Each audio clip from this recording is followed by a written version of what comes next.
Just 2 points separate these Spanish giants going into the clash. Not ideal preparation, though, of course, for Real Madrid going into the game, coming off the back of that defeat against Manchester City at home. Panic at the White House is the front page of Sport. I want to welcome in Sid Lowe to the show. Sid, how much does that headline ring true to actually how Real Madrid are feeling going into this game?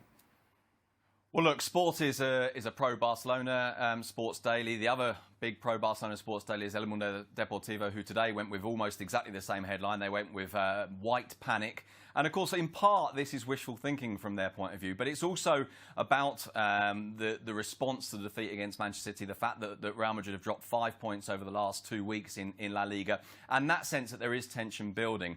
Not least, of course, because people remember what happened last year when Barcelona went to Real Madrid and beat them twice, knocked them out of the Copa del Rey, knocked them out of the league title race, and they were beaten by Ajax. All of that in the space of 8 days. And so there is this sense that, hang on, it's happening again. Zidane said last week, after the game against Levante, next week our entire season is at stake. Of course, that meant 2 games, City and Barcelona. They've already lost the City one, and now comes Barcelona. And it's that City defeat, I think, that has shifted the, if you like, the emotional balance going into this game. Where has the finger of blame been pointed, Sid, after that defeat, and how is that going to change things going into the weekend? Well, as I say, I mean, look, even on Monday, before that game, one of the headlines in one of the Madrid papers was talking about a psychosis, this sense of fear that the same thing as last year would happen again. And you thought, well, that's really exaggerated. But, of course, by Thursday morning, at which point they had been beaten by Man City, it didn't feel quite like that. Now, there's a finger of blame pointed at Zidane, not least, of course, the decision to leave out Toni Kroos. I think there's been a sense that they allowed themselves to collapse in the last 10 or 15 minutes. But I think the broader analysis, and obviously there's been some questions about the referee just because there always are, I think the broader analysis, though, has looked at this and thought, actually, City were probably the better side for maybe 70, 75 minutes of this game. And that has brought to the surface those doubts that are much deeper lying at Real Madrid about whether they're scoring enough goals, whether that defensive solidity we saw as recently as 2 or 3 weeks ago was actually based on something that perhaps wasn't as tangible as we wanted to believe, and that maybe Real Madrid are just not quite that good. Now, of course, the context of this, Dan, is that things aren't great at Barcelona either. Yeah, that's interesting, boys, isn't it? It's not the Clasico that has been a few years ago. We had 2 real top teams going head-to-head. It's amazing how things change, though, isn't it? Because the whole thing at the Nou Camp was burning. You could smell the smoke like a month ago, and now the worm has turned. It seems like it's... I know there's still issues at Barcelona, I understand that, but it seems the pressure has shifted somewhat. To go back to the game in midweek, I think the bigger concern, and Sid touched on it, was the fact that even City, who kind of never really got out of second gear for a lot of the game, but whilst they had their foot on the neck of Real Madrid, really could have finished them off. I mean, 1 header in the first half from Benzema was all they could muster. I know it got a little better for them after they scored, and City were under pressure for a bit, but then they took hold again.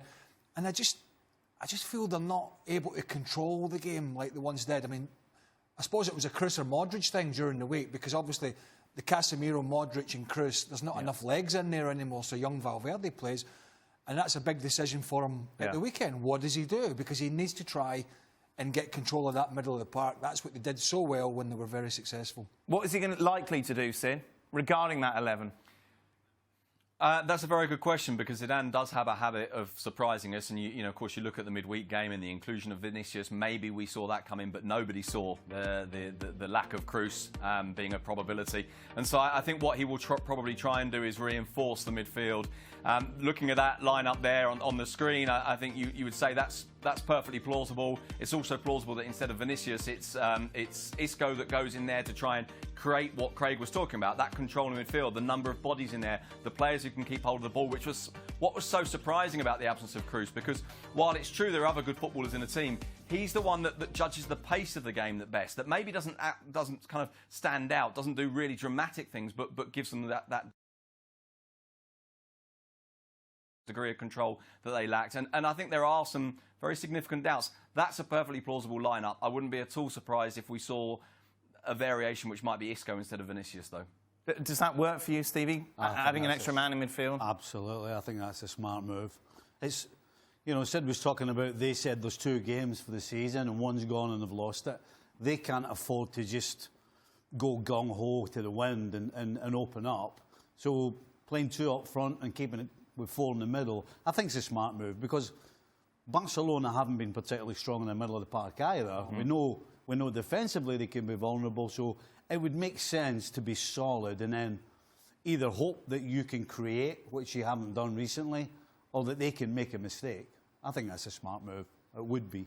Meanwhile, for Barcelona, Sid, they come into the game not exactly flying either. Craig mentioned the problems off the field, but also that game against Napoli was pretty boring.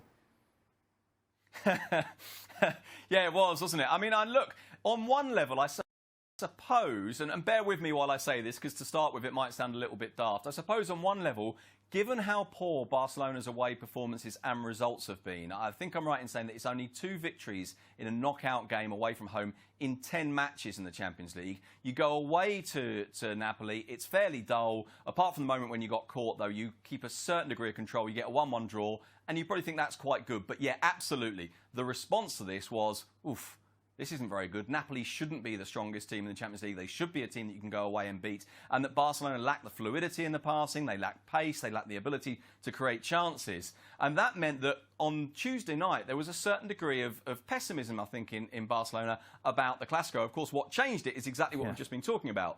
Not so much a change at Barcelona, but a change on the other side of the divide.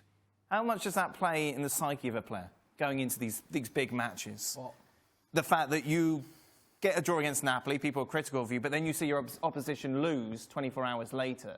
Does that play its part at all in the locker room, in the preparation? Do you know, I think from a player's point of view, I'm not quite sure it does. Right. You've still got to go and do the job. In some sense, it might have been better for them if they'd played well against Man City and beat them, and then were a little bit cocky about it. Whereas now, they're under a little bit of pressure, Real Madrid, from their coach and from the fans and from the media in that part of Spain. And they're now looking for a reaction, so it's a little bit of a kick up the backside for them to say, hold on a minute, you know, we got a bit of a doing there against Man City. We need to up our game, change tactics, change players, and I think that's what we'll see from Zidane. Players are so used to forgetting about the last one and you're coming on to the next one. You know, if you talk to any coach, that's all they talk about. Like, that's behind us. This is the most important. So players aren't thinking, as Sid mentioned, this time last year, when it all went wrong with the Barca defeats and Ajax as well. No. That doesn't play into their... No, not at all, because when you're going into training, part of your job as a coach is to get everything bubbling and get everybody thinking about the next game and go through what you're going to do and all the positive stuff. So you kind of don't have a lot of time to think about the negatives. Because if you did, then that would be a problem. Players are used to just putting aside whether it's good or bad, because if it's